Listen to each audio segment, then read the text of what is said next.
flu or something. Okay, we don't want to, hate to be that way, but we don't need He was him. with his son, I think, in the store yesterday. How can we have a meeting without the sheriff? I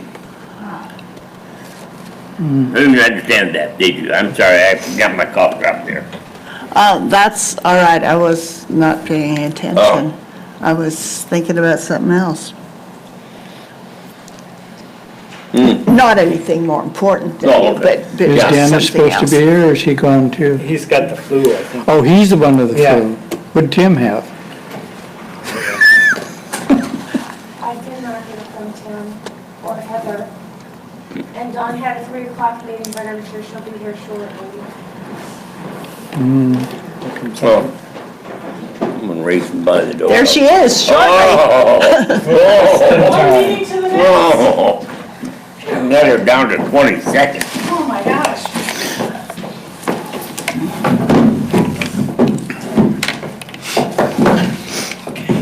Hi. Right?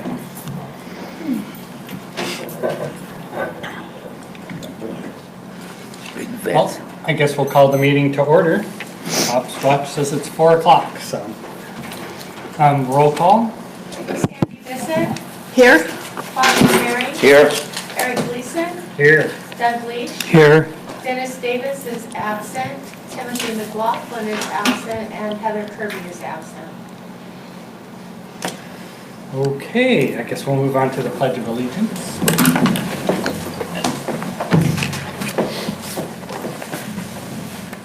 I pledge allegiance to the flag of the United States of America and to the republic for which it stands, one nation, under God, indivisible, with liberty and justice for all.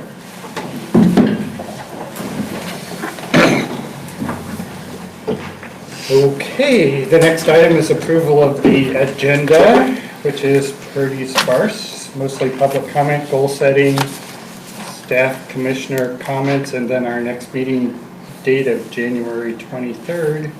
Anybody have any amendments to make to the agenda? I move that we approve the agenda as written. I'll second. All in favor, say aye. Aye. All opposed? Okay, next we have the minutes of the November Thank you, 28th Joe. meeting. No, I wasn't here, so. We read them, no. Yeah, I guess only 2 of the people here are You're, here. you're dead, your job. I read them, they looked fine to Okay, me. I make a motion that we approve the minutes as written. I second the motion. Okay, any discussion? All in favor, say aye. Aye. All opposed? Okay, You're all public done comments flaking during off, this now you portion go. of the meeting. Anyone may speak on any subject that does not appear later on the agenda. 5 minutes per person will be allowed. You were 10. Okay. Bob says he can have 10 minutes if you want. Okay.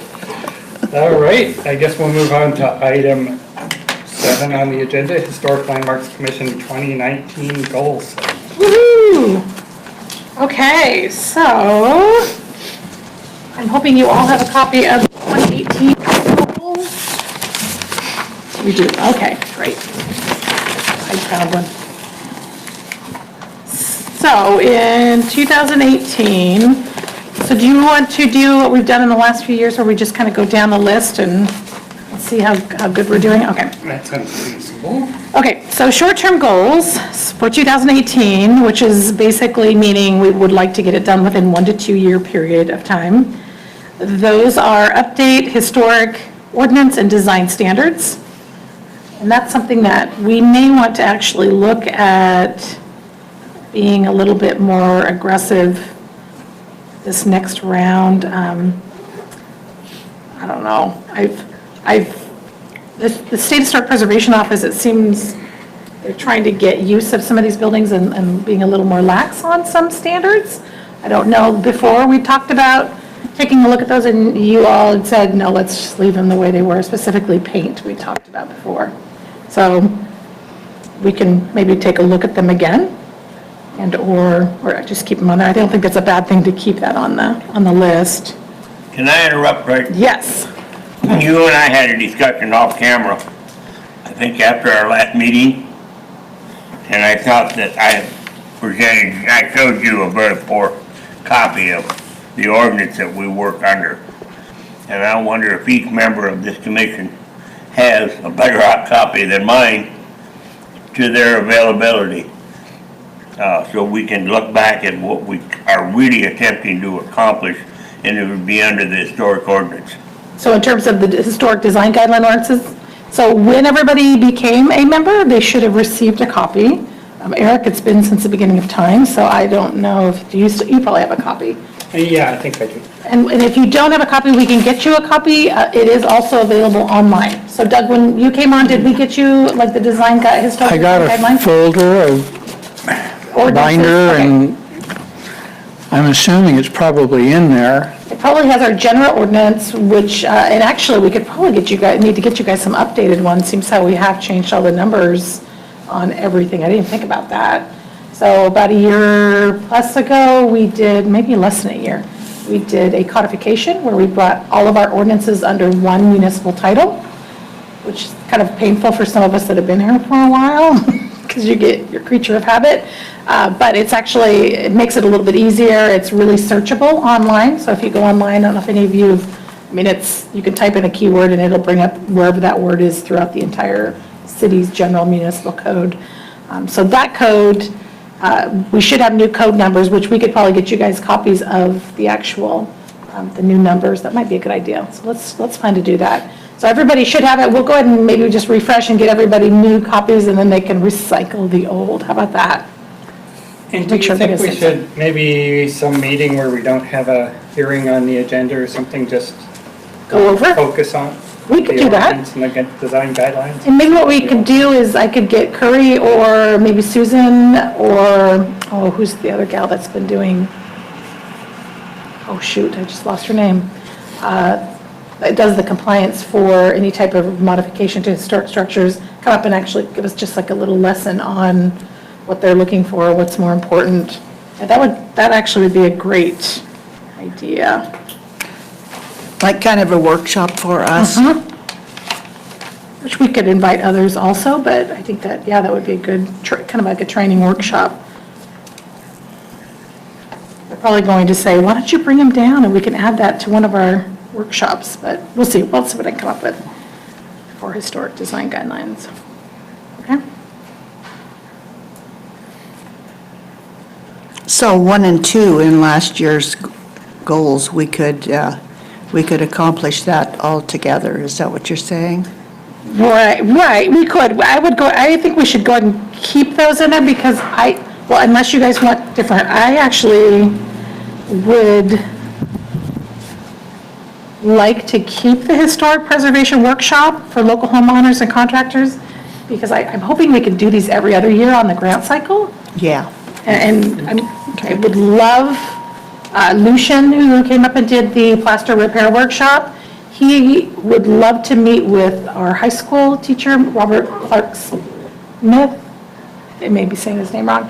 He owns a historic home in the Dalles, but he does like the wood shop and I want to say machine shop. But anyway, and talk with him as well as our local college about potentially adding that program here. And I'm sure you're familiar with the college right now having an agreement with the high school where basically any kid that's a junior on up, you can actually start taking your college core classes up at the college free of charge. It's kind of like it's a great program. So technically, if you have a very ambitious child, they could get their associate's degree from high school at the same time that they graduate from the Dalles High, which would be, and that is worth so much. So there have been a few kids that have taken advantage of it. My son actually had like 16 or 18 credits when he graduated from high school. So that gave him kind of a kickstart into his freshman year down at college last year. So, And that's pretty amazing because back when I had children in high school, we tried to do that and they were really restrictive. nope, they're very open. I guess you could say the benefit, if there is a little silver lining to the high school being so small, is that they're limited in terms of classroom space. So it's forced the children to go up to the college and have some classroom or instruction up at the college. which my kids both, going up there, they kind of got that little taste of a little more freedom, a little bit more responsibility, and I think that some kids really thrive in that environment. And it seems, according to the children I've talked to that are around my house regularly, kids, they prefer to go up to the college because it's not as cramped, and you're dealing with people that are obviously a higher education level, so they're pretty excited about it, so. So Lucian had said, let me know if we can get something together where we can meet with the college and/or the high school, and I think that would be a great addition to our high school and/or college program, is to add that component. Victor Johnson, whose house we did actually use for the workshop, is actually thinking about going and getting his preservation certificate and finishing the schooling so he can be a restoration, I think it's an associate's degree, so pretty exciting. Okay, so I guess we'll go ahead and leave the first two. The third one, we obviously, I think, are doing, and I think it's been, I think there's been some ears that have been perked.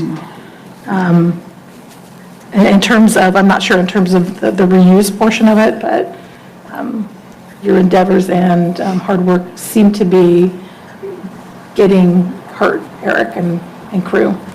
I think that showing up at city council has shown, at least the council, that there's a little bit more to that building than what they thought, and as well as getting everybody informed. So I don't know, I know we don't have these in any particular order, but maybe that's something, I know at least one or two of you, that maybe that's something we've moved to the very top, so at least it's a little more prominent. I don't know. Should bullet number 3 actually be 2 separate bullets? So like One encourage the preservation Gitchell and then building and one for reuse? one partnering with Main Street. I know at this point in time, they overlap, but So maybe mine is different than what, so I've got I've got partner with Main Street on as the fourth bullet. Is that not right? Oh, It's no, different. it's combined on this, Oh, okay. but it does look like it should be split. Separated? into two. Maybe that was it, okay. Well, then maybe we should separate it, because it looks like in the annual report last year, I did separate it. Thanks. Yeah, I think so. Let's do Yeah, I that, would okay. separate it. So let's move the third bullet to the top, and then we'll leave the third bullet, or separate a new partner with Main Street on further downtown restoration project goals. Yeah.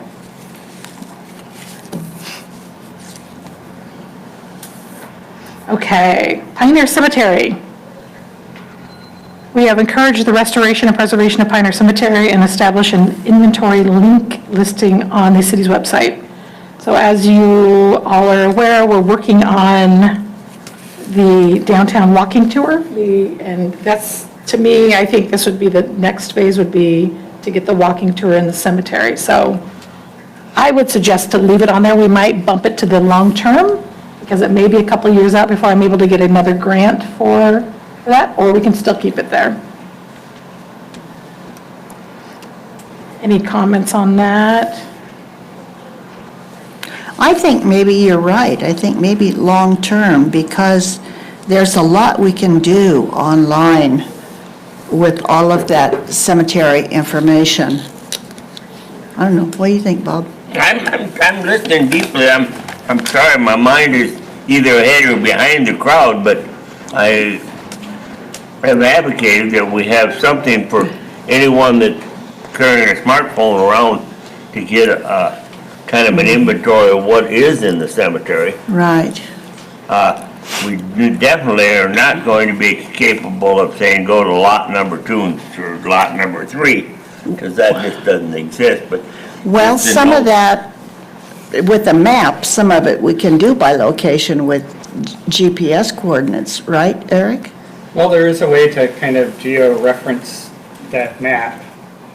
And then if somebody has the right app, they're walking around in the cemetery, there'll be a little dot, is where they're walking. Yeah. Kind of. But is that gonna tell them who might be at that?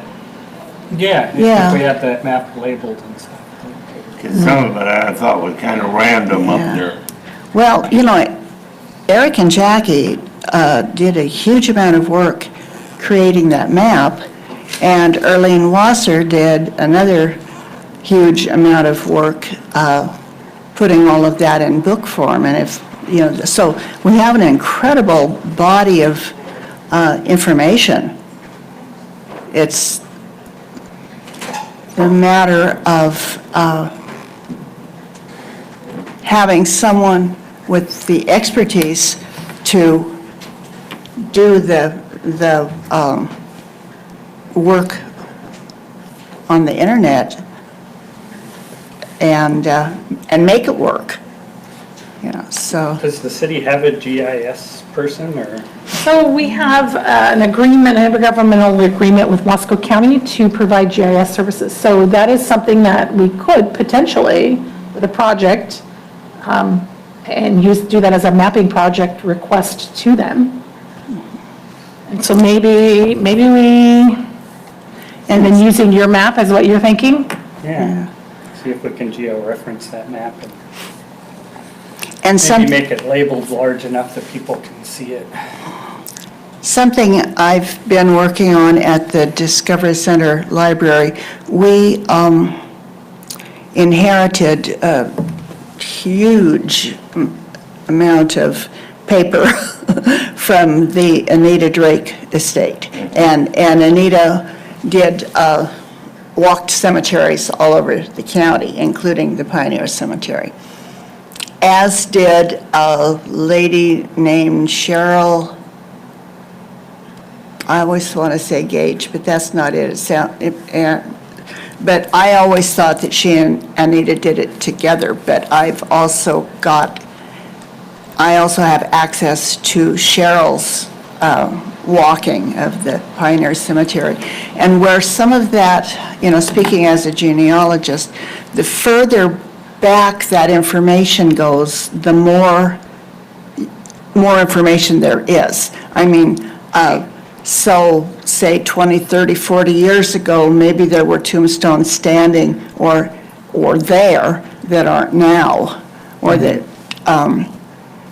so Erlene's, my theory is that what's been done either by Erlene or Eric and Jackie or the crew from the high school is a good starting place, and then we can go back to Lulu Crandall's list of who was in the cemetery and the fire warden's list and the two others that I'm talking about. So we may be able to flesh that out a lot more than we thought we could. So that's just kind of one of those at the top of my list when I run into things out there. So. Okay, so we'll plan to move that one to the long term and then add,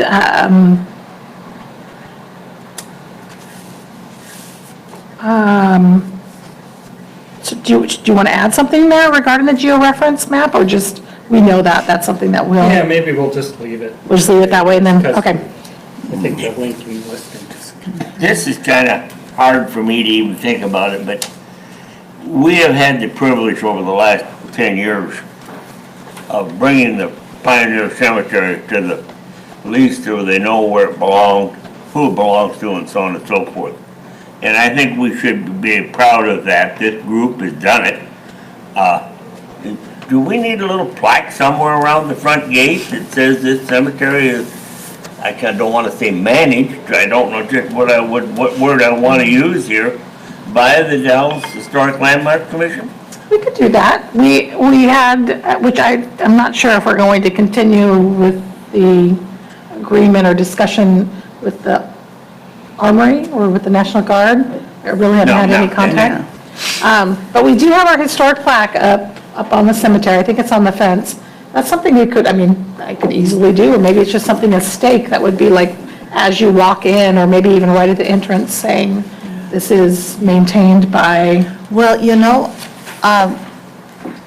I have fielded a lot of questions over the years people who say, well, why don't you guys take care of it? It's not green, nobody's watered it. It's this, it's that, it's the next thing. So it could be that we could do some brief signage that addresses the fact that we have, you know, that we see it as a natural meadow or that, and then sign it, the Dalles Historic Landmarks Commission. Well, and it can't, yeah, I mean, similar to when you did your wildflower or the document that you did with all the photos Yeah. that talked about the dry scaping and Yeah. everything. Okay, we could probably, Yeah, we could do because- something like that, Yeah. So that would give us like an informational. that on site, you know, so that the person who talks to me and says, well, I walked through there the other day and it's all dry and ugly and So then maybe what we do is add a short-term goal is to provide a,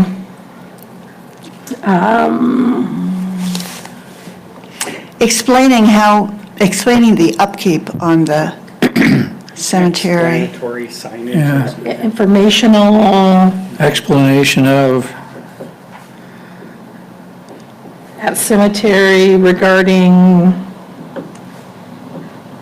It's just a thought, I mean. Yeah. I think that's a great idea. We somehow or other got away from people 30 years ago or 40 years ago, and it was completely neglected until Earlene took over and started stirring things up. And I just feel that we have carried the ball and we should put our names on it. I'm not ashamed of what we've got.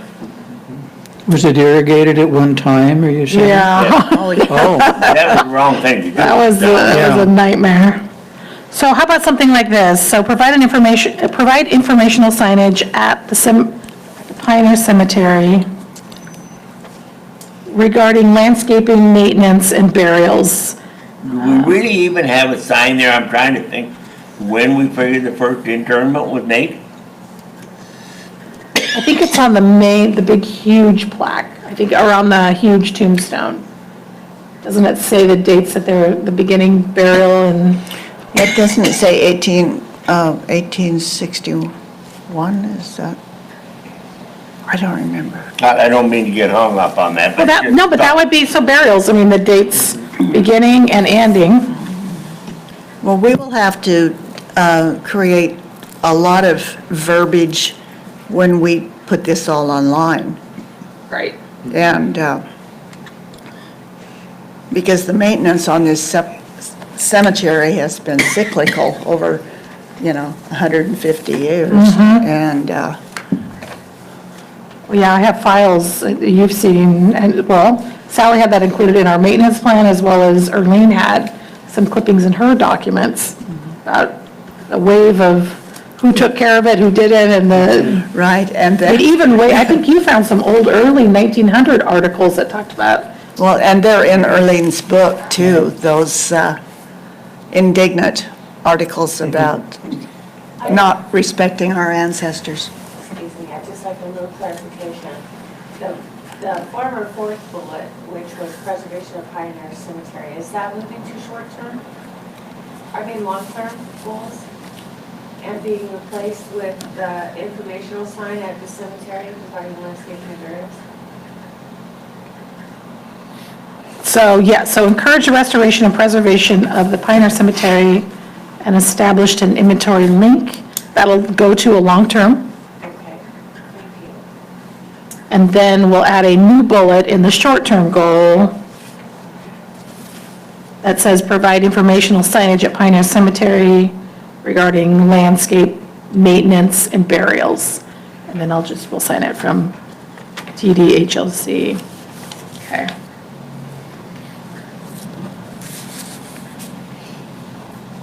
All right, does that sound good? All right, so the next one we have, and Paul, I have this written out too, is support of the restoration of the Civic Auditorium building.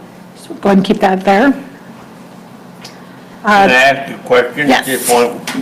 Where is the goal there? I mean, we are doing it, where are they going to do it? When it's back to the style it was and we all drive in 1920 cars and what's gonna look like when it's done? As in, will our goal go away? Yeah. So then, or I'm thinking our goal will end up, would be changed from restoration to preservation, right? It's a local gem. It's kind of, it's like our Granada Theater and St. Peter's Landmark. It's just one of those key buildings. If you just added the word "and preservation," you could just leave it the way, that would cover both. Restoration and preservation, Yeah, because, well, after the restoration was done, you still want to preserve it. right? I think that's a good idea.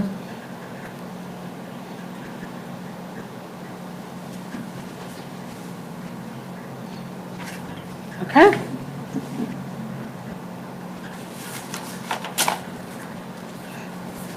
The next one we have is support the creation of walking tours and regular historic building open houses. So we can leave that, because I think that we could always piggyback on anything that we're working on. And that's all in process. The next one, encourage preservation and continue use of Rock Fort by using the adopted preservation and maintenance plan. So Bob, have you Seen been there down twice. on that, on the Rock Fort? Yeah. Oh, whoops, it is on there twice, look at that. Yeah.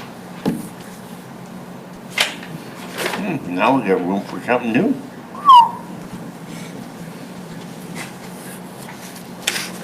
Is there any paper plans of any improvements, things different than what is actually there at Rockford? Not that I'm aware of. At one time there There was, was discussion about it, but that's part of the reason we didn't approve it. We did, right, and we did, so Eric, Jackie, and I can't remember the gentleman that worked with you on that maintenance plan. I think Sally did also. Yeah, I can't remember the architect. And it was pretty limited in terms of, I mean, he gave a couple ideas for potential parking areas. And each of those areas that we attempted to have either had some issues with the utility, with just some cultural issues, and then our ownership. Remember, the National Park Service wanted that place left as close to natural as possible. Yes. And it was a sesquicentennial time that the county put quite a bit of fill in there. As Bill Moles told me they did. And we had not intended for that to happen, but he said that it was, they did it because they thought it was safer to have a flatter surface in there. So, and that was done by the time the Forest Service provided the Placards. the signage, or at least quite a bit of it. So, and I am not on that, and haven't been in contact with that organization. It's the Oregon, it's the Oregon, Historic Trails Advisory Committee at National Parks that is also, or at least it used to have a person on there, but the fellow from National Parks would come to our meetings because that took care of a responsibility he had for the national trails in Oregon. So it was sort of under the Oregon Historic Trails Advisory Committee to State Parks took on that role. The last person on that was Doug Woolsey, and I think his term is up.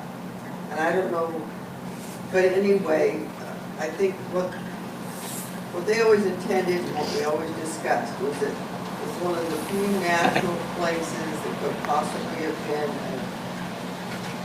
a place where on the Lewis and Clark Trail there's not going more water.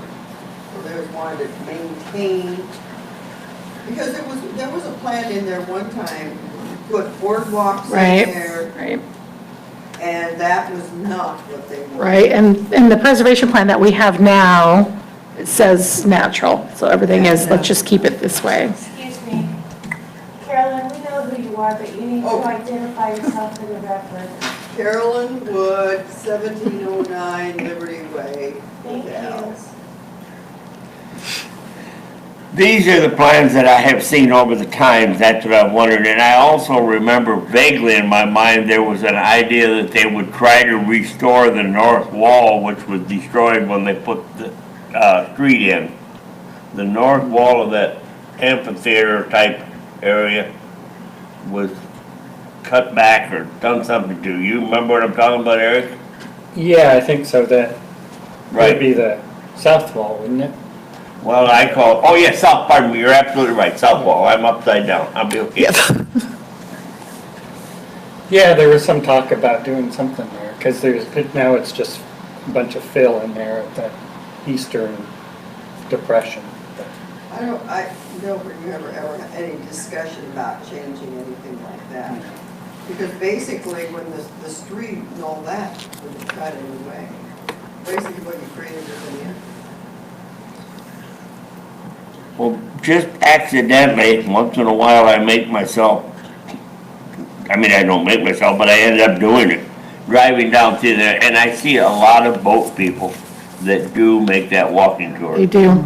And Yeah. I just wondered if there was any way we could make it more meaningful by anything that we could possibly do there without disturbing what you're saying. It's got to be kept as rustic as possible, but, Well, and I think that Councilor McLaughlin, I wish he was here so he could actually talk a little bit more, as well as Dennis.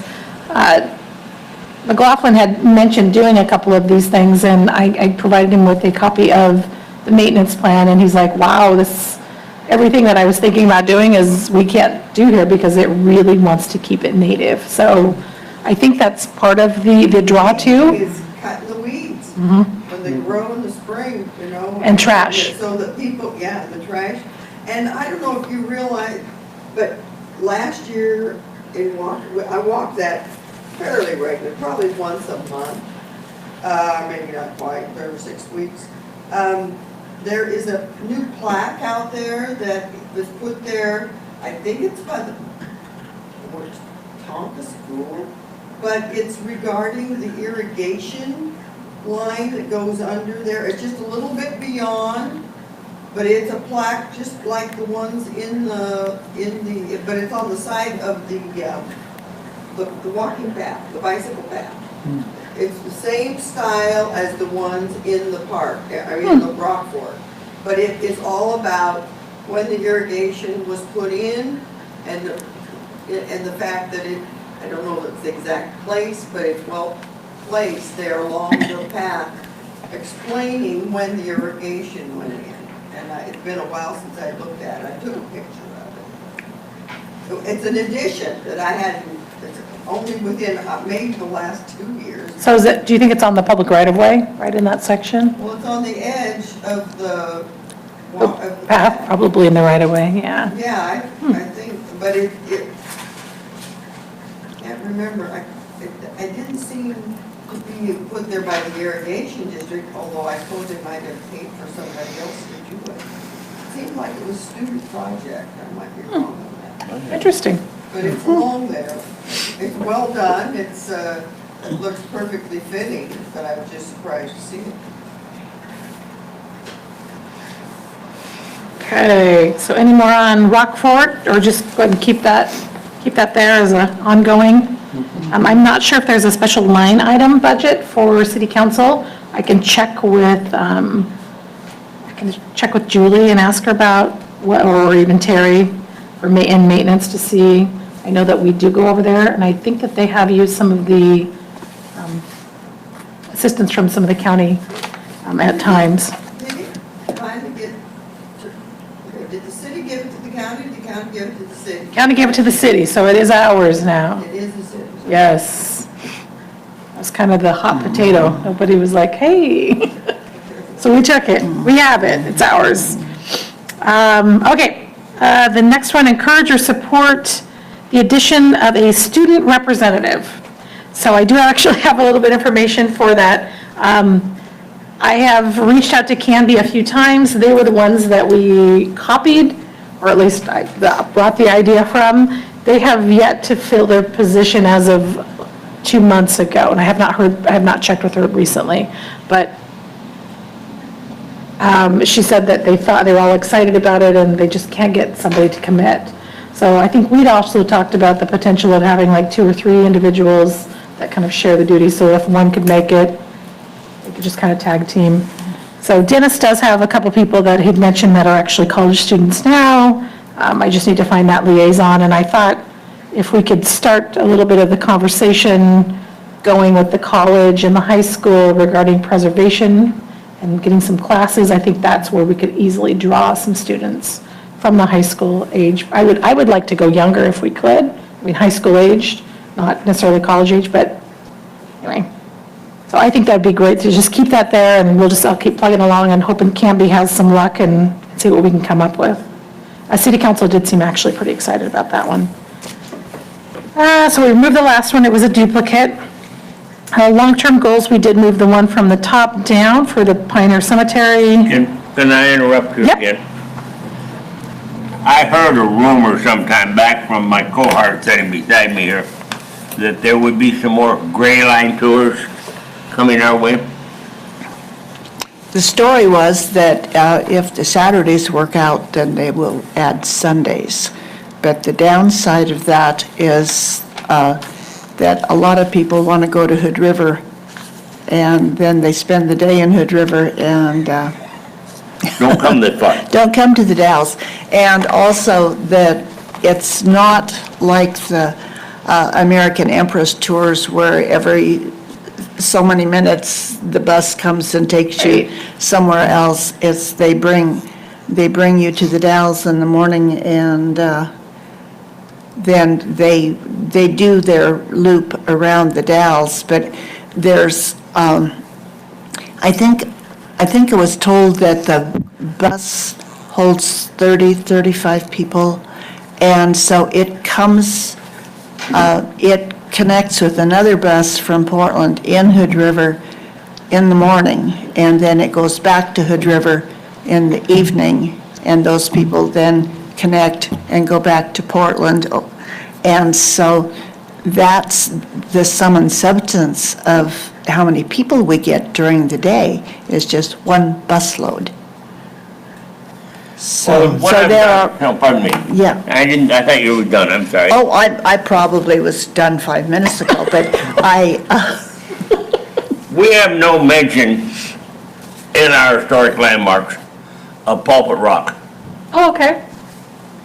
And I don't know what it would take to research the place and maybe even just make out anything that would even look like a handbill to make available to some people that are getting off the boat and so on and so forth. And when her and I talked about this before, I was under the impression that Gray Line was gonna drive down and say, look, out the left window you will see such, out the right window you will see such. And I was thinking that Pulpit Rock is really a strong historical landmark for this community. And so we should try to pick up on it before demolition crew blows the thing up out of the way and gets it out don't of the say middle of that. the street. Was it like, what, about 10 years ago, Chris Masquard had written a letter to the editor talking about it being a traffic hindrance, dangerous, and we should move it. I'm like, Chris, no. No. Anyhow, whatever we can think of as a group that would put So, that back into the, Is that listed on the walking tour? Is that well, shown? the walking tour is basically downtown. Okay. However, when you augment that paper brochure with your online walking tour, then that opens up a whole other area where you can add Pulpit Rock. Right. And the walking tour will acknowledge Fort Dalles with an arrow and, but we didn't go any further than Fort Dalles as far as outside of our downtown. Okay. Right, Carolyn? I think that's correct. Yeah, and so, but online, we can you know, and have you been on Susan Buse's Historic Cadell's website? I think there's a big thing about Pulpit Rock on there. I think you are right. Yeah. Did I get out of that one? So did you want something added in terms of Well, Pulpit Rock, or? if there's something we can add, something that we can add, something that we can do, maybe to add to, they keep saying they want new attractions uncovered for the hop-on, hop-off bus and so on and so forth. And we can't dispute that it is an historic mark. Right, and I've had a couple people that come in, I don't know if they're from the bus, they have not identified us, usually, or from the ships, they usually tell you that's where we're from, but at a couple in the summer, and I want to say it's been a couple years before that, that had seen on the Salvation Army the mural with the Pulpit Rock, and they asked how far that was, and they said, where's that here, and it says, I think it says like where it's located, and I said, well, it's above the high school, should we walk, should we drive, and they ended up getting, I think they took a taxi up there just so they could go actually see it. I mean, there's not much to see, but it's still, it is a landmark. So they got up there, and I mean, and obviously you could look at Amazon Fields and the old high school too, which is also historic. So, Do you think that would be an appropriate place to put one of our plaques? we could.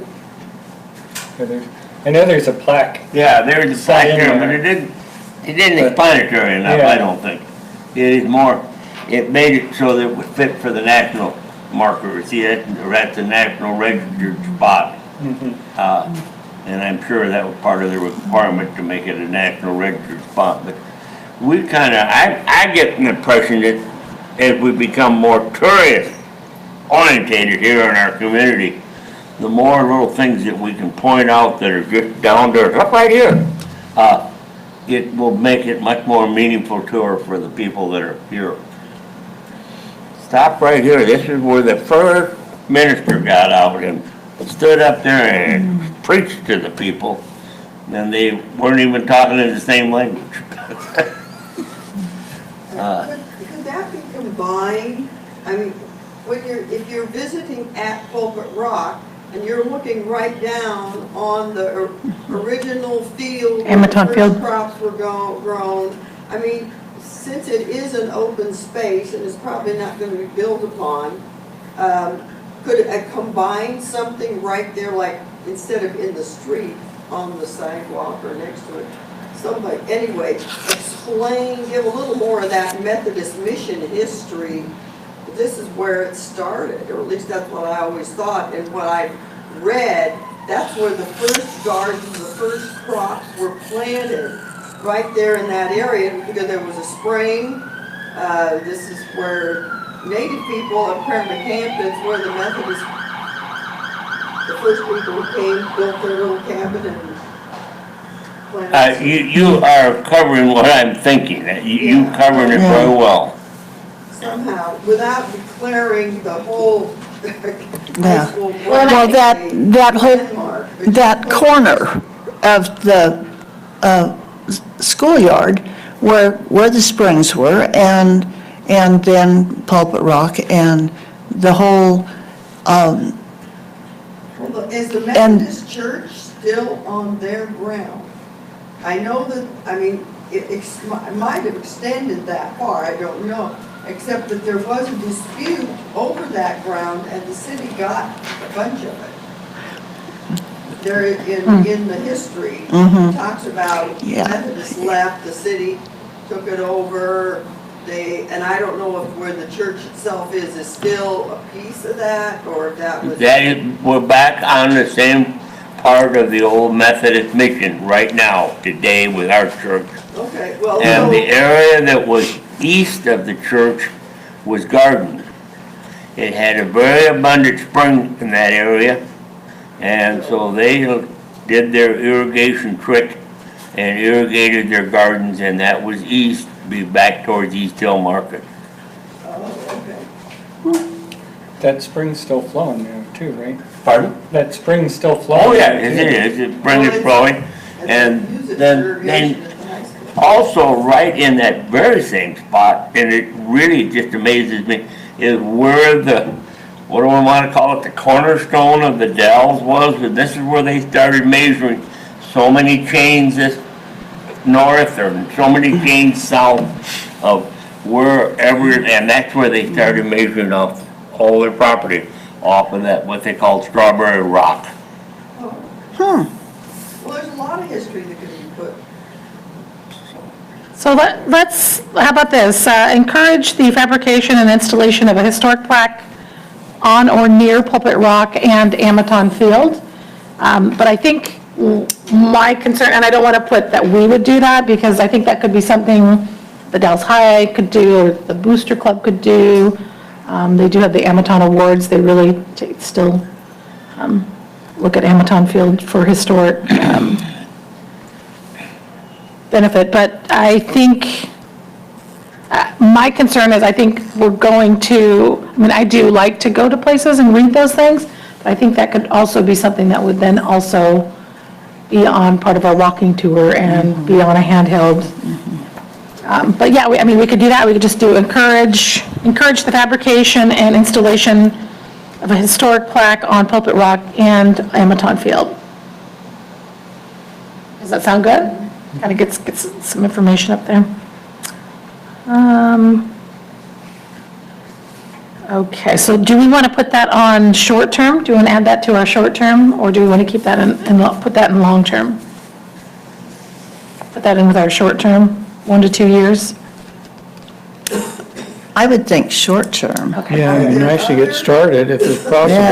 Yeah. Have people brought up other items like that that you could put on a list to say, here's a new list or a list of 5 things that we haven't been emphasizing that somebody might take on, or you just create, and if there's interest arises, you point it to somebody. Yeah, we don't have a list, I mean, other than what we have for our goal setting. That's a good idea. I mean, maybe create a list of, Or it's something to remember. Next year, maybe we've got something else to add to it. so what we do instead of, we don't actually call it, we state, encourage the fabrication and installation of historic plaques throughout the community, and start a list, and then we can actually kind of add to that list. Does that sound good to you guys? Yeah, you could put including and then just Right, keep historic, adding right, to it. properties. So then we'll go ahead and historic properties, and then we'll just semicolon, and we'll say including Pulpit Rock.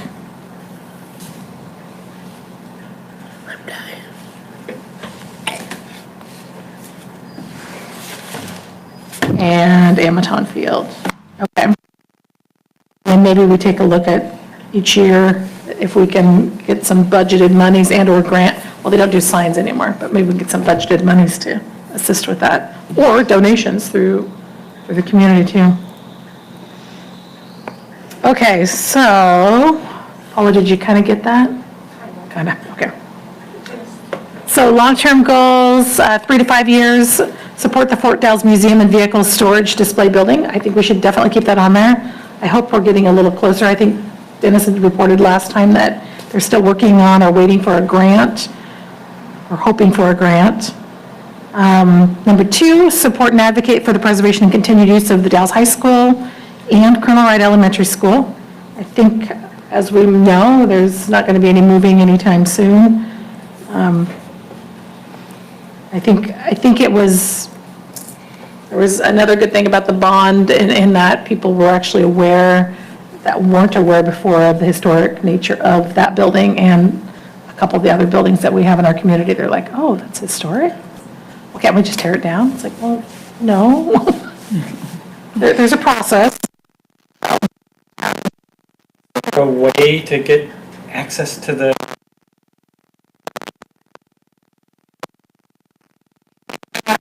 High school?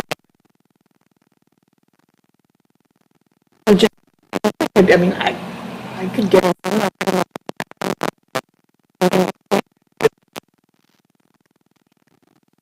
Percy Manser.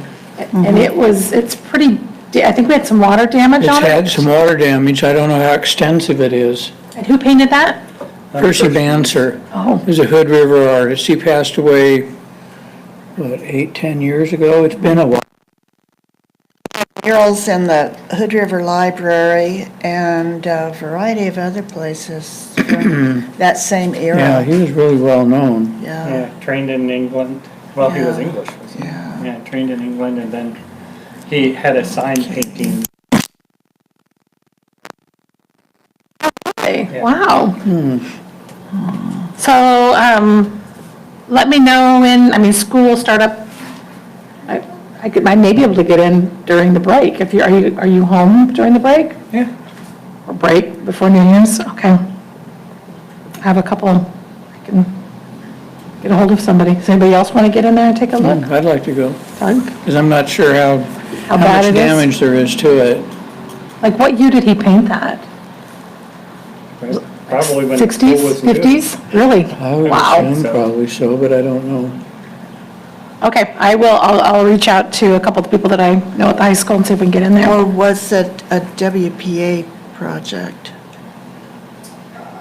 If we're gonna, if the high school was rebuilt, what, 42, 41, 42? Yeah, Was it Yeah, that? and it That's could have been sort of late. WPA, because he did work with the WPA. Yeah, I think that it was WPA funded, but yes. I'm not for sure. Oh, interesting. Wonder if we have anything on in the inventory sheets. Probably not. Probably just talking about the Art Deco building that we know. Include that on. And another one is, we think of it as being new, but it's not really that new anymore, and that's the mural at the US Bank building. That goes all the way across the end, from one end to the other, On the inside? inside, yes. So I haven't been in there. But as you go, I don't know who did it, but that building was built in about the time we moved here, about 1966 or so. Something like that. So, I mean, we think, oh, that's new, but Yeah, not anymore. I know. So I mean, it's something we need to be aware of, and hope the guys, they don't decide to paint over it, which they haven't yet, so. But I don't know who did it, that's the other question, who painted that one? Right. It's got a lot of Native American stuff in there, it's got a lot of history. Okay, so the next one we have is encourage continued preservation and compatible infill with the historic Chinatown. We'll keep that. There's somebody, there's an architect from down in Portland area, and Eric, you may actually know her. Our new planner, Josh, had worked with her. She's very intrigued by old historic Chinatowns. So I said, definitely hook her up with Eric, and you guys may actually know her, but she did some design when they redid the Chinatown downtown Portland. Oh. She was the architect that had done some of the art display type work down there, and we were down there for a conference, and we just happened to come across at night when it was lit up, and I'm like, oh my gosh, this is amazing. So, okay, so I'm assuming we'll go ahead and keep that. And then continued goals or continuous goals. The first one we have is help facilitate educational assistance to help restorers with assessments and other historic preservation needs. I think we continue to do that. We also work well with Main Street. Jeremiah leaving Main Street is kind of a bummer because he was really good about helping facilitate some of the information, but hopefully they'll get somebody else there to assist with that. The second one. Maybe we could get rid of that first help and just have facilitate. Just facilitate, okay, perfect. The second one, provide regular recognition of historic restorations, including on-site acknowledgement and media coverage. So I don't think we've really had any restorations per se. We've got a couple in the works right now, the on-site acknowledgement, but media coverage, there has been, at least whenever we have a project coming through, there's been an article in the paper. So that I think is a great thing, and maybe we do need to be a little more proactive, or I need to be a little more proactive on the historic restoration recognitions when they do some work on some historic buildings. Can I ask you a question? I haven't heard, and there's nothing here.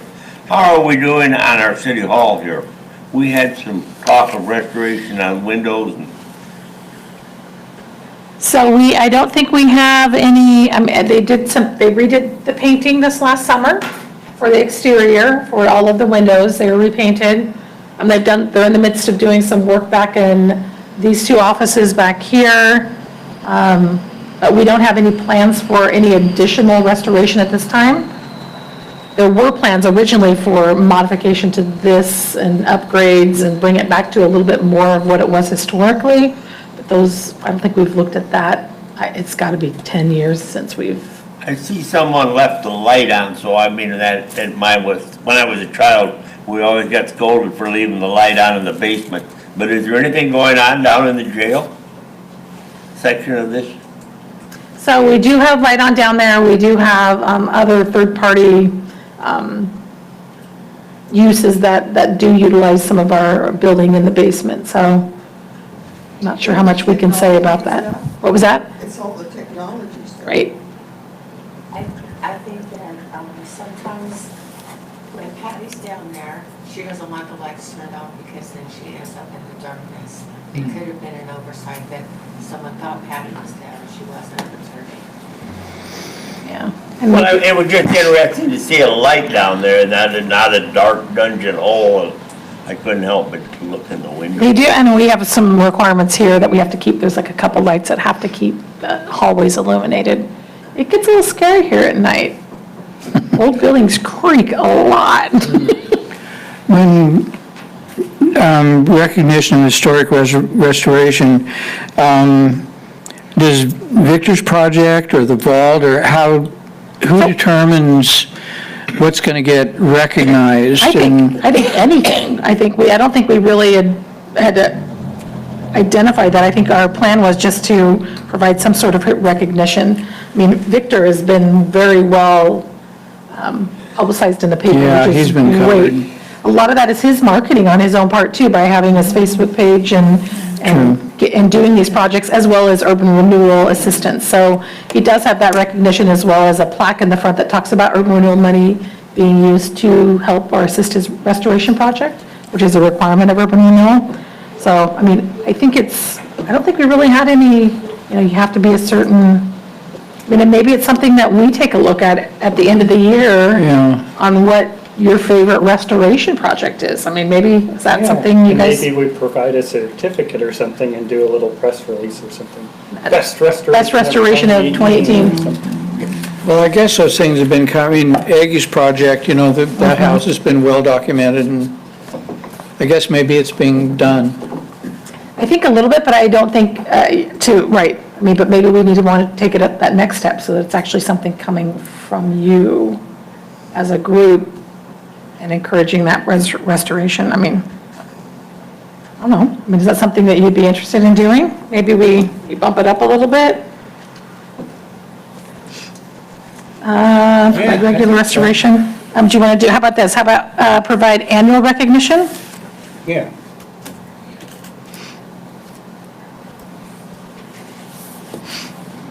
Okay.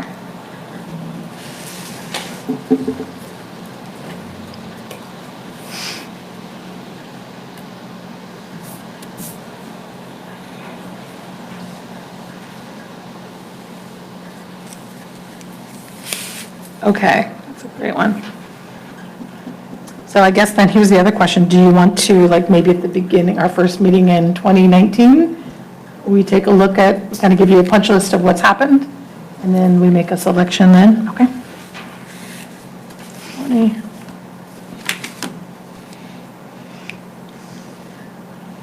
Maybe we don't rank things. But we just give people that have done a restoration like a certificate or something. Yeah, kudo or something. I'm sorry, then hit him with some. Properties, okay. And then that's something that we can also let the Chronicle know too, so they can actually, Yeah, Carolyn? Well, you may have remarked that they decided not to continue, but there were 3 stages and we never got the 3rd stage of restoring this building. I mean, that took place when I was on council. And I know that our commitment, when we started this project, was because, and this is when I was on council the first time, was that we stayed in this building because we couldn't have moved to the state office building. The state office building was built with a revenue bond so that it would be a future city hall. That was what was advertised when we voted on it. That was back in the early 70s. Wow. The idea was that, well, we probably need a new building someday, and this was an opportunity to get the state to pay for it. And, well, then when the bond was paid off in the early 90s, we on council said, no, we don't want to move to that. It only makes sense if we're really starting to think about the historic downtown. And if anybody was going to use this building, the city needed to stay in it because nobody else would want it. So we said, we're going to have state office building money. Of course, we're using a lot of that money for a lot of different things, but it's a nice way to be able to say, we're not using taxpayers' money. We're using the state's money anyway to redo this in stages. And one of the commitments was that we would restore it in the old style. That's why the stairway has been redone in the wainscoting and to maintain all that. But this was sort of the last room because this had already had redoing done to it sometime, I don't know when, because it was before I was on council. But I think we changed the dais. Yeah. And because if I remember right, we stepped up a step. Correct. For a long time. Anyway, okay. My question is, it seems to me we sort of put this on a back burner over other projects. I don't know, if we're buying the police building or redoing the utility, that project. We sort of rearranged the priorities. But is it within the city process, would it behoove us, or this committee, to say, could we revisit, recommend, maybe it'd be a better, this is up to you, recommend that they revisit the continued restoration plan of this building. And I don't know, there may be other reasons why they don't want to open that can of worms, like do we have to go back and put steel beams in the walls, or, I don't know. But it might be a time to revisit that, to say, relook at the plan, and maybe we don't want to do the way the plan is, but it seems to me we could at least change the wainscoting in here and that lovely brown wall. I mean, Right. Something a little more period appropriate, or right? decorate it back in the style that match the doors. Right. So, I mean, it just seems like that might be a way to get the conversation going. So we do have a continuous goal, encourage the preservation and restoration of City Hall. I'm sorry, I missed. So we do have that on there. Maybe we bump that to the top. I don't know. I know we don't have these in any, pecking order per se, and some of that may be questions that I could get answered to by Julie to see what the plans are for City Hall. I have not been in any conversations. I think that's a valid question because we were pretty proactive Oh, yeah. since I came on, it was like every couple of years we would redo. Well, we did a lot downstairs. We took the police department out, and the planning went to the basement, and then the planning moved up, and we redid a lot on this. Well, heck, when we started, this whole side was open. There was one little office in the corner, and the rest of that was all open. So, and the restrooms downstairs. Right. That all was another piece of it. And of course, then that all got involved with getting rid of the fire. Moving the fire hall station, and putting right. that down there. So I'm not saying you need to totally remodel this whole upstairs, but it seems like the least we could do is redecorate this room. I mean, to make it consistent with the rest of Well, and and I've noticed it, and I've had other people make comments to me, because we're live feed now, so people see it, and they're like, oh my gosh, you've got, wow, look at your paneling. I'm like, hey. It wouldn't be that big a deal just to reproduce what's in the hall. The wainscoting, wainscoting. you know, and the molding. That'd look cool just to bring Put it that all in the way here. Yeah, Yeah, but see, I don't remember what else was in the plan, because they talked about this, you know, the section 2, and I'm not saying, unless you think the room needs to be bigger. right. I think. And there's nothing wrong with the rooms across the hall. Right, and I think the original plan from the last, when we abandoned, when we were looking at doing the stairwell that go out of City Hall, remember that? It was gonna go off the second story, which then we ended up, didn't need. But it was exterior walls, and that may be something that this development here could trigger the requirement for having exterior, I don't know. But they did actually have this included and moving the court over here, so that the court would also be handled or be held in here during the day, as well as city council. So for meetings and court would be handled, right? Which, I mean, it would, Well, I think it's just something to be reevaluated. And if you could say redecorate this room without trimming anything, I think that would be a minimum. yeah, I think, yeah, it's amazing what paint and trim can actually do. Well, yeah, and, yeah, if you just turn it all to the rest, like, So Well, if, this room is used so much. I mean, if you're gonna redo anything in the building, you'd think this would be the room you'd wanna redo, right. instead of it looking like a cheap trailer. Did you say that? Did I say that? Did you say that out loud? I was like, wow, did I just speak? Oh, that was Doug. This is actual wood, because, you know, they're paper time when your panel. Oh, it is wood, yeah. Actual wood, too. Or it's like laminated, yeah, that is It's wood. in our house. well, maybe we could sell it and have a fundraiser. I Well, don't you know, somebody might want to update something else and you could use it. No, I just think that it's worth raising the question. If we've got money, you know, if you're supposed to be getting Google money, maybe it's time to be looking at things again. Well, what if we take that goal and put it up in the long term? That gives us a time frame. Anyway, Oh, okay. You know, So, it's like a red so how about, question. I thought that's a great idea, and I thought maybe we could do restoration of City Hall, comma, specifically city council chambers, or specifically council chambers, Yeah. and then that would actually, just because of its visibility, I think that's a great, so we'll move that to long-term.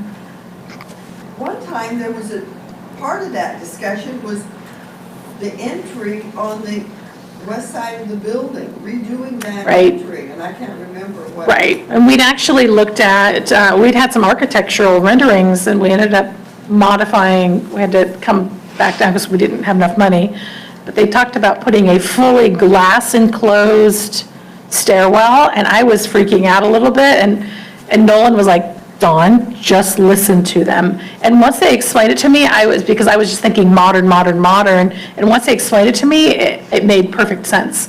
And what they had shown were some renderings of some historic buildings in downtown and even on the East Coast, downtown Portland, that they had actually done this, and what it does is people can still see what the original building looks like and look through that glass, so that you're really not disturbing that original building other than adding glass to it's like this huge glass, and I'm like, oh, I didn't know how the Historic Landmark Commission would take it, but it took quite a bit of me talking me off the ledge, because I was like, no, that's just too modern, and once I realized, I'm like, oh, that would actually be okay. So, but I think the number was outrageously high, and we opted just to avoid doing it. Another thing is, I think that the whole idea that this is visual for every meeting Mm-hmm. goes on the computer, on the whatever out there. Yeah.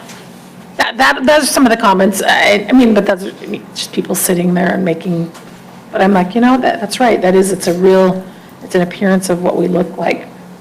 And And it might be a matter of adding sprinklers too. and you might be right, Eric. We do have the smoke alarms, but we don't. Yeah. But yeah, there was a whole bunch of different things, and then it didn't work out. I can't even tell you exactly what, and it may have been a trigger. And I don't remember that those stages came to to, even to council. I mean, I don't remember seeing. And maybe not, and it may have just been preliminary where we'd reviewed them, Right. staff. But even if you just went to redecorating this room, I think it would I- be an improvement. I think it's a great idea. Not sure if we'll see what, the budget's coming up, so maybe that's something for this next year. Well, and maybe it's not this coming Right. year, you start talking Right. about it, and then 3 to 5 years. plan, then they start Yeah. adding in. It's a great idea. Okay, so the continuous goals, encourage historic restoration for downtown by providing historic background research. I think we do that all Yeah, the time. Sandy does that daily. Everybody I send to her. Eric's had a couple people sent to him also, and then we also have the library that has quite a few genealogists that are volunteering up there. And usually they can get Sandy, me, or somebody at the library, and I think one of us can usually get them some information. Encourage the collection and preservation of local history, including irreplaceable oral and written histories. So that's something that we've kind of not really, I think you've been working on Well, some of and that. I think if you connect with Carolyn Purcell, we have so many things out there that fall into that category. And, perfect opportunity for a grant.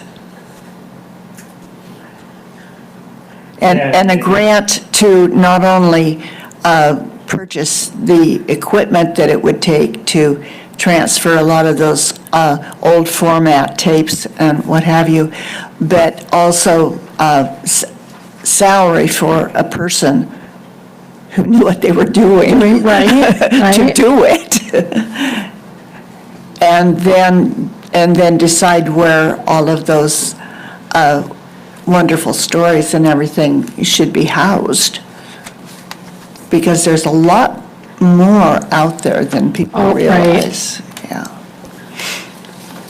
Okay, so let's go ahead and keep that there, and then I'll reach out to Carolyn. I did receive an email, which it's funny because we'll forward an email about like museums, that SHPO has a grant now for some, but they're usually so small, it's not anything. I mean, this might be one of those projects that just gets a little, and kind of see if we could cut down to just get one piece of it, or, maybe a group of tapes from a certain individual. The Discovery Center now has the archives from the Chronicle. Oh, they that do they're have. trying to house and inventory and all of that. Oh, my gosh. That might be something worth plugging a little CLG money into or something if that's possible. And they are not just housing the newspapers. The newspapers, by some contractual something or other, will belong to the Discovery Center. Oh, wow. And Susan is interested in trying to figure out a mechanism for making them available to the public, so, without damaging the papers. Wow. And there was a big issue over the ones that went to the University of Oregon and were put online because they cut them out of the books, and rather than dismantling the spines on the books. And so Susan is adamant that not happen again. Wow. So I'm not sure, but that was the process that the U of O used, so. And again, I'm talking secondhand, so. Well, she told me the same thing, and did those come back then? In that, Yeah, they came back, but in a box rather than in boxes rather, so that they're now loose. And they can't be rebound because they were Right, cut, right, probably close to the. cut, and so, yeah, I don't know any more about it than that, but, Okay, so let's see. The next one we've got, update historic inventories and encourage new nominations to local and national registry district. So I actually have a lady that I've been talking with, or I should say playing phone tag with about updating her inventory, which she's just a locally landmarked, and taking a look at becoming a National Registry property. Well, Getting cold? I told me that. I thought I was getting old. So we actually do have an applicant that's looking at potentially changing the use of it, so it'd be like a mixed use, residential and some complementary type uses, a little more commercial, as well as a bed and breakfast. So she does have an application in for a bed and breakfast. Okay, but I mean, if anything would qualify for historical register, you would think that would. So it is, that one is actually, it's in the national district. I don't know if it's individually, I don't think it is a national. Not No. individually listed, but it's in Trevitt's edition. Yeah, it's in Trevitt's as Historic a District. Primary, Primary, yes. or maybe secondary. What about the Keith House or the one below the library? Is anybody ever, I mean, that's the same style and it's just as old and. Does the county own that one? No, well, unless it's changed, Bonnie Baker, They- Phyllis Baker's daughter owned that, and I don't know what the ownership is. As far as I know, it hasn't changed. But that is also another house of that same era. It was built by Christine Keith's. It was built for Christine Keith's mother. She was an only daughter. Christine inherited it, and then Joe inherited it, and then Joe sold it. So it was in that one family for several generations. And that was a McCoy, I think, because, and then it goes back to the McCoy family also, which is another. There's a whole other story there. Yeah, Yeah. so, I mean, but anyway, it's certainly one of those houses that's sad to see it fall apart. Wow. So it's not looking good right now? Well, I heard that it needed a new roof. and They just put a new roof on it this They summer. have? I thought that there was one that was, Okay, well then that. I was gonna say, I thought they had come in. Yeah, I think Brown Roofing actually did it. Okay, good, that's great. Okay, next one is maintain certified local government status. I think that's pretty standard. So we're going to keep we're going to move that encourage preservation, restoration of city halls, specifically council chambers up to long-term goals. Actively support Historic Month and Local History, which is in October. Assuming we want to keep that. Assist with historic plaque and cost and availability. I have still been having the hardest time getting anyone interested in making or providing us estimates to do historic plaques. I'm actually going to be talking with Optimus Printers to see if they could give us an estimate. Everything else that is coming back is, I don't know, it's just not, it's more of like a plastic, they want to just do vinyl on it rather than like a baked or printed material, which maybe it's okay, I don't know. And then the last one we have here is increased communication on all urban renewal projects, visions, and goals. That's something I probably need to work a little bit more on to get you guys information on projects and goals. Yes? Maybe I'm just dreaming, but is there a possibility that someone from the Historic Landmark Commission could be delegated to set in on urban renewal? An agency? Are those appointed by the mayor? Is that how those are for? I believe they are. It's a very large. Pardon? It's a large. Large group? Board. There are 9 members. I can ask that question.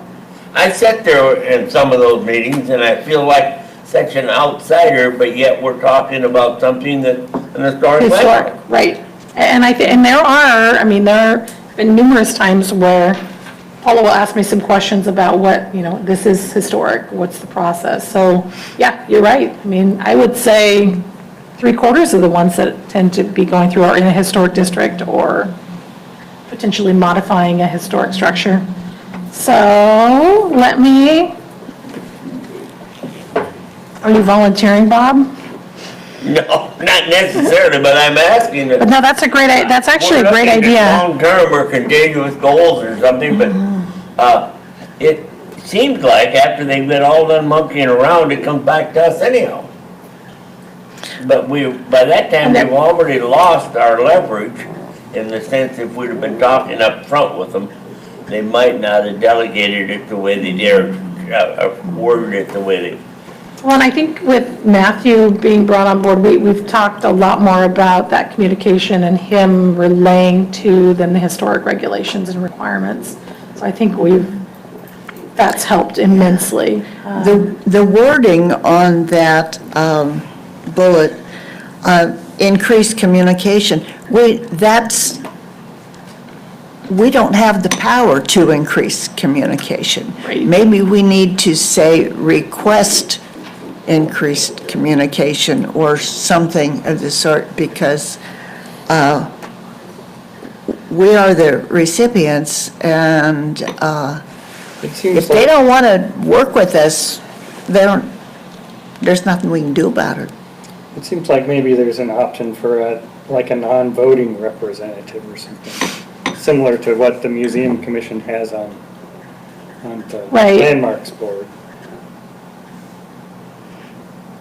And I don't think that would be a bad idea. I'm trying to think if it came up to just be information, they wouldn't be making a non-voting, would then take them out of a voting or a ex parte issue here.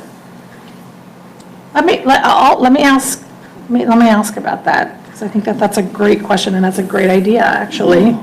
Because, I enjoyed immensely back in my days of traffic safety.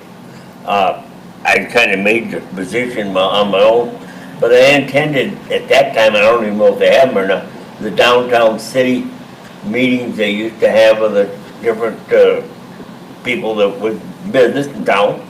They used to meet at the Chronicle. And I just grabbed my little coffee and donut and sat back over in the corner and listened, and you'd be surprised at how many times they'd look over and say, "What are you doing here?" And I'd just tell them my position and just answer no more. Well, it wasn't long, and they were saying, "Well, maybe you could help us on something on the sidewalks." And I think this was back in the days. And it was surprising that just your presence there caused them to think a little more along the lines that we wanted it to. Right. Keeping bicycles off sidewalks and so on and so forth back in those days was important to them. I don't know if they even have that type of meeting anymore. I don't know, I'm not sure. But that's what I'm referring to in this position. Someone just sitting back there like a mouse in a corner, and I think that's a valid request. I think it's a good idea, actually. I'm not capable of being a mouse in the corner, so I'm not, What? Well, yeah, you. No. Sandy, really? That bothers you. so it should not be me.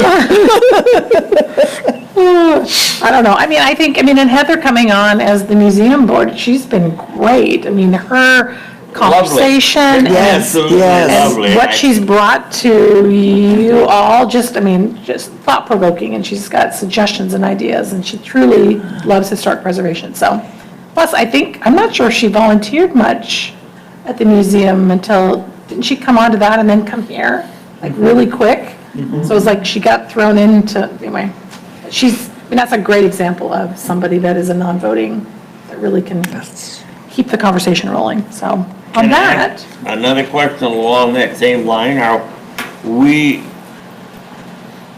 in any kind of jeopardy with the new change of elected people? In terms of historic preservation, I don't know,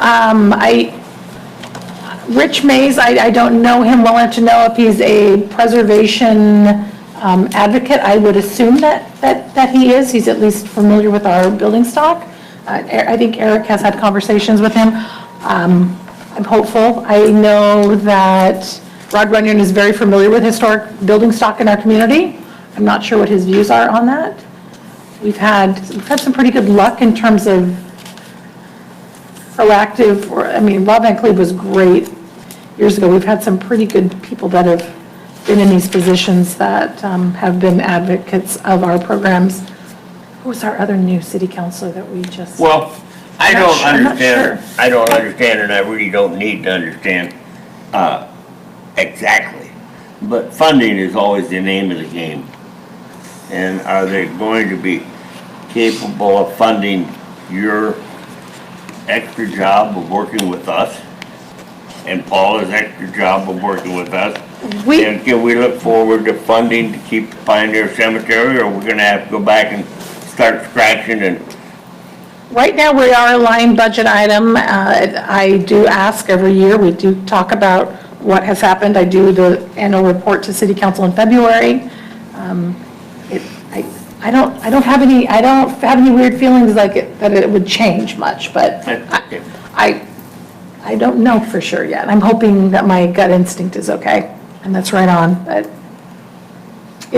there have been conversations about the Getchell building and the position, or at least the direction that the city council was going, conversations with the State Historic Preservation Office. I was hoping to get a little bit more from them in terms of if the city council does this, if they were to say something similar to that, city council takes this direction, they'll be contemplating the CLG status, but nothing like that was stated.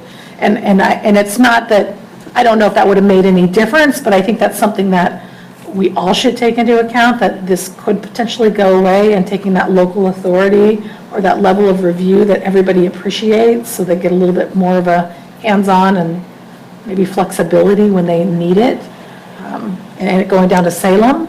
And then I look at it at the opposite, or not just that, having local, but when it goes to Salem, then who's going to be tattling and/or making sure and ensuring that these modifications are done historically appropriate. So, I don't know. I think, I'm hoping, I'm positive, I'm hoping. Well, this would come back, I guess, to maintaining certified local government status. Yep. So we do, granting, I do receive, every other year, they've moved it to an 18-month cycle, receive about $2,000 to $3,000 that helps. Obviously, that doesn't pay for our time completely, but it does help subsidize, as well as being a certified local government allows us for granting opportunities that, or we have $10,000, $15,000 that we received for the projects that we're looking to do. So I'm hopeful.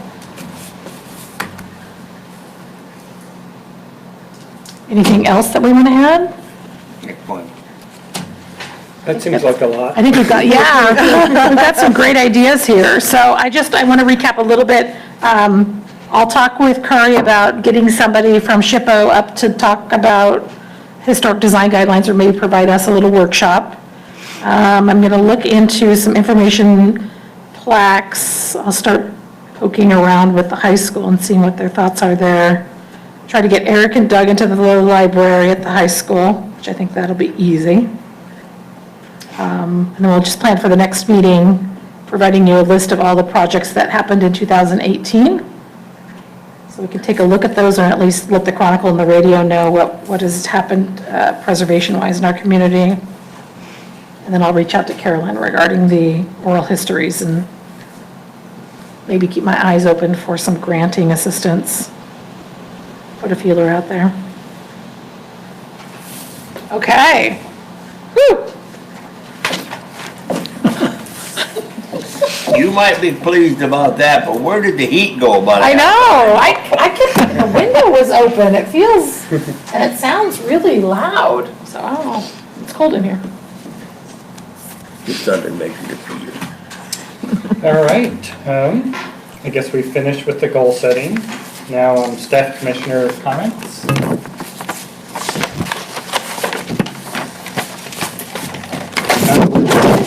The Chinese building's coming along. I saw that, where was I? On Saturday, and I saw that you were, or not Saturday, I saw you had you looked like you were working on, you'd opened up one of the doors, and then you posted some pictures on Facebook also, which is great. So all the windows and the tops of the archway openings are back up. Wow. Good. Ta-da. Now the doors. Labor of love. Yeah, well, it'll be kind of nice to have a little bit of visual progress. And now there's a little light inside, so it's a little easier to work. Don't leave it on. Oh, no, Bob will. not an electric light. Oh, no. A little light coming out, okay. Sunlight. Bob might turn you in. Yeah. Cool. Yeah. That's awesome, Eric. Anything else? I don't really have anything more. Yeah, I have, the Discovery Center newsletter came out today, and I wish I had brought it with me. A gal named Josie Pepper came to the Discovery Center and with pictures of a painting and more in the style of a mural. It's about 30-some inches high and 8 feet wide, and it's a picture of a covered wagon and the animals and the whole, just a typical covered wagon scene. And, but it looks like it's coming from the east end of the Dalles, and you can see a river and mountains in the background. Whether it's meant to be an actual scene or whether it's stylized, I don't know. But anyway, the story is that her grandmother worked in downtown Portland in the 40s and the 50s, and she would go to this restaurant, and it was on the wall in the restaurant. And the owner said that it had originally hung in the Dalles. And so once before, and then Josie's brother has fallen heir to this, and he lives at Pine Hollow. So it's now in this area. But they want to know, did it come from the Dalles? Who painted it? What's the history? And she thinks it was something called the Virginia Cafe in Portland, and she's trying to track back through the original owners of that. Anyway, so she said that it had once before been, I believe she said that it was reproduced in the Chronicle. And they didn't get any hits at all. But we got the whole picture and the story in the Discovery Center newsletter. And unfortunately, that just goes out to Discovery Center members. But by the fact that it's all set up, then I think we can move it into some of those Facebook pages, you're from the Dalles and those kinds of things, and maybe we can figure that out. And I'm also going to make sure that the Dalles Art Center has a copy of it, because stylistically, they may, if it's a local artist, they may, but it may be able to figure out who it was. It's probably oils, it's on a board. Not a stretched canvas. So anyway, that was one of our new interesting puzzles. Wow. So did they put it up on the web, on the Facebook yet, on the Columbia Gorge? I don't know. We have a new marketing person. Her name is Eloise, and I can't think of her last name. But anyway, Susan did a different kind of process when she did the newsletter. And so it would not have been easy to put online. Eloise wants to get our newsletters out there online. Nice. So I guess in answer to your question, I don't know. Doesn't look like it, I was just checking there. Yeah. Usually those will pop up on my feed, and hadn't seen it yet. Yeah. Picture of Carolyn on here, though. Yeah, there is a covered wagon painting in the courthouse, in the commissioner's offices, which you could compare the styles and see if they're the same. Oh. maybe. It's a 40s, 50s vintage, I think. Okay. I just, and I used to work in the courthouse. I missed that completely. It probably arrived after you left, I'm sure. Could have. You know, Sandy, you brought up something that I wouldn't even thought about it, but it gets pretty close to being historic. My wife had been married before, and her husband passed away. And in their short interval that they were married together, they cut out from some kind of a pattern, a Santa Claus and a sleigh. And in those days, they got a paper cover to cover it, so they didn't have to paint it.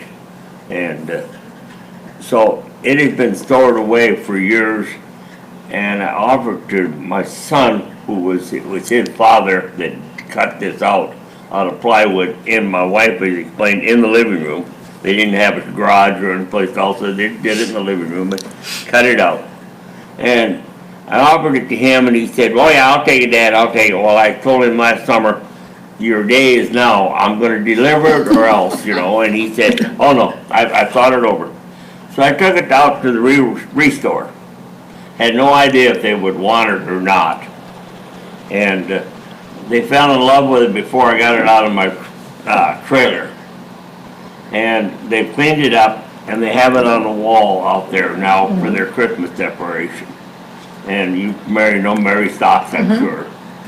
And so I was out there again the other day, and I walked in and I seen that sucker, and I said, "Well, I gotta go back." And I went back and got my wife out of the car and brought her in. And Mary was overjoyed to see the person that actually helped put that together. So it's standing up there, but there you go, an old picture. We got a whole story on it though. But That's probably antique, too. 59 years ago. Wow. Wow. Did you guys hear, well, I think Marilyn McDaniel in the old McDaniel house, the one bedroom that was all painted in murals all the way around, you can it was, part of it looked like El Capitan in Yosemite, some of it you could have thought was maybe some of the falls in the gorge. I think there was one we thought was probably Mount Hood, but this was, and the quality varied. But when you moved out the Chevrolet, here it went all behind that. Anyway, there was a picture, it wasn't the Discovery Center, someplace she did some inquiry, trying to figure out who the local painter was, because there was nothing on it that indicated who the painter was. Fortunately, although they speculated, there apparently was a painter who hung out someplace around here who apparently had an alcohol problem, or at least some sort of a problem that his beans went up and down, and he would paint for money, or for a small like that. Anyway, I have forgotten who they thought what the name was. Is it the one who did all the Baldwin? All the mural, or all the paintings down there? No, it Not wasn't that one? that. Well, I mean, this was floor to ceiling mural on the wall. Anyway, it was the bedroom. Most of the family had never ever seen it. Anyway, Marilyn took some of us down there to see it one day before they sold the house. They were told that when they sold, the people who bought the house, it's the one at 10th and Jordan, I think it is, the McDaniel house. Yep. Where David Yeah. McDaniel and all them were raised. Wiley. Anyway, they're doing some building behind it now, whoever bought it. But anyway, they were going to keep the paintings in the bedroom. But then, then there's a mural painted in Goldendale. And I think it's some of the Goldendale historical magazine, that they put out every year, there was a discussion about a person up there who did it. So it seems to me there were old painters who did this kind of thing around the country. And I'd have to ask Marilyn what the name was, but they came up with a name that they thought it might be because of this person who hung around, who would have known the family members. Yeah. Kathy Ersprung did an article on that for the Ruralite. Oh, that's right, it was in the. Yeah, Ruralite. so those pictures were in the Ruralite. Right. And, Interesting. and And pretty- Helen Elsmore, in one of the apartments up on the hill, Barney Honnold, who was her dad, did a mural in one of those buildings. And so there are, Barney did a lot of painting. Yeah. He wanted to be, Helen just told me that he would like to have been an artist, but he had to make a living. So he was a sign painter.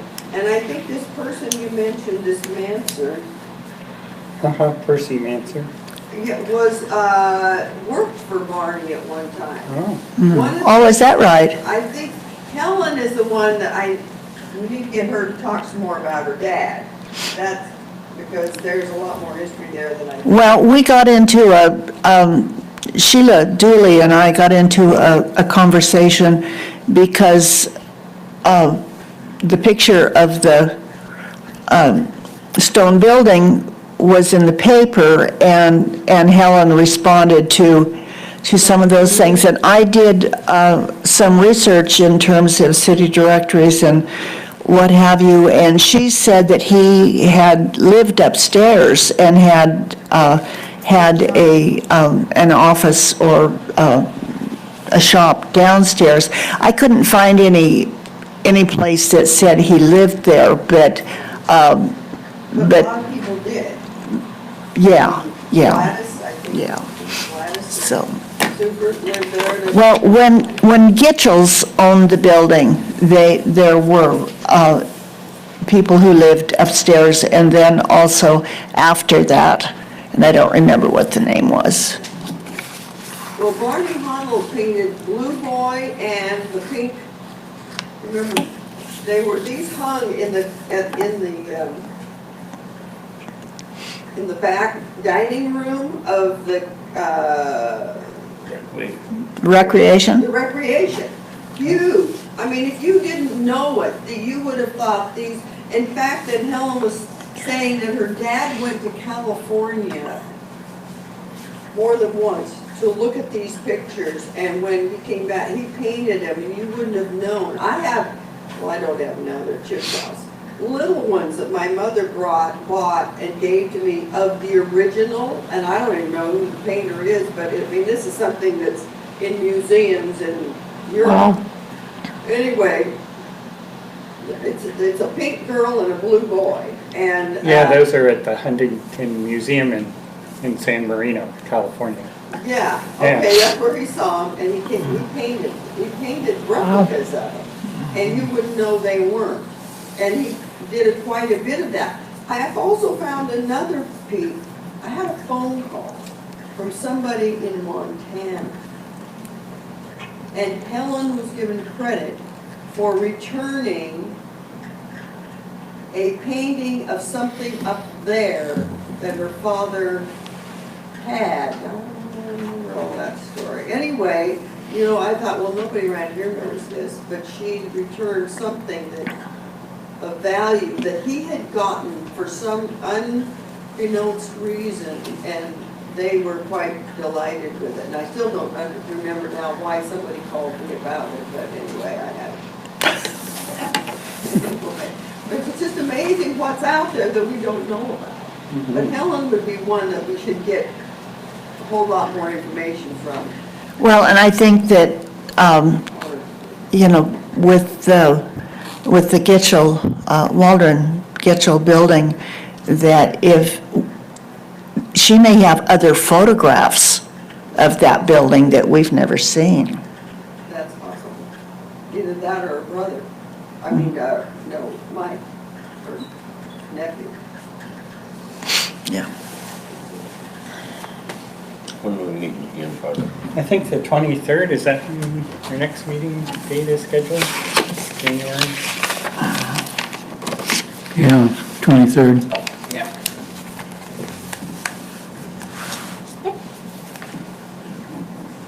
Right now, I don't have anything anticipated for the meeting, but we'll see what comes up. We do have, I think I'm presenting the annual report on the 25th of February to City Council. I think I have that on the schedule right now. All right. Can I say, let's go home? Yeah. So, let's adjourn. Thanks, guys. Don, I want to speak with you a moment before I have to run you down. Run you down. Well, I don't know. I walk too slow. I'm gonna catch her before she gets up. She takes off.